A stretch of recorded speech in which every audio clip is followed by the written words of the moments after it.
In his book, The Vanishing Evangelical, Calvin Miller writes that the success of the evangelical church has become its downfall. He claims that the Western church has adapted so much to culture that it has been sapped of its vitality and influence, and has lost the mystery and power of its faith, making it hard to distinguish between church and culture.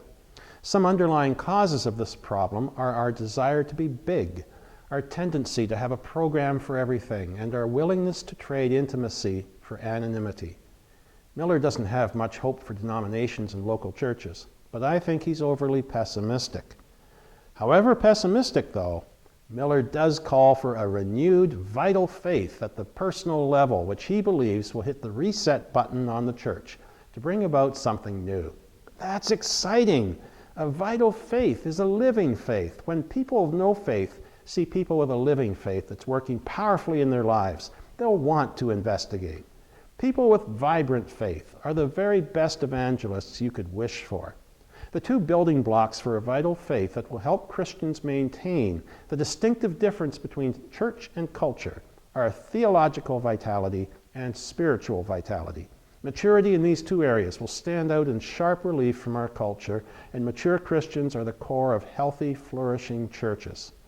Pastors, since theology is the bedrock we stand on, you want to be sure your congregation is growing in their knowledge of Christian beliefs. Helping people grow in theological understanding is central to equipping the saints for the work of service.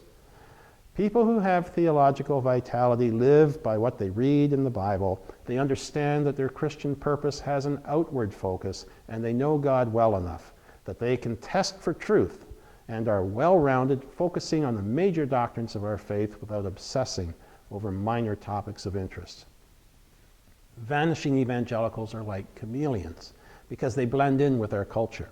Theologically vital evangelicals stand out because of the evidence of faith at work in their lives.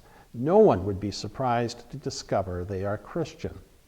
Pastors can intentionally develop church members into theologically literate Christians by focusing on major doctrines and key theological ideas of faith in sermons, classes, and small groups. Spiritual vitality can be developed through traditional spiritual practices. These practices can make our experience of God direct and personal, reinforcing our trust in Him.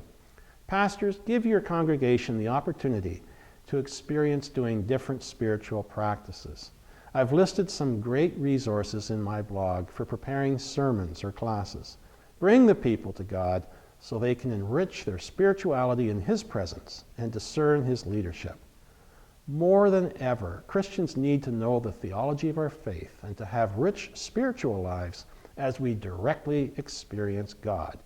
Unlike a chameleon, people living like that will stand out from their surroundings. God bless.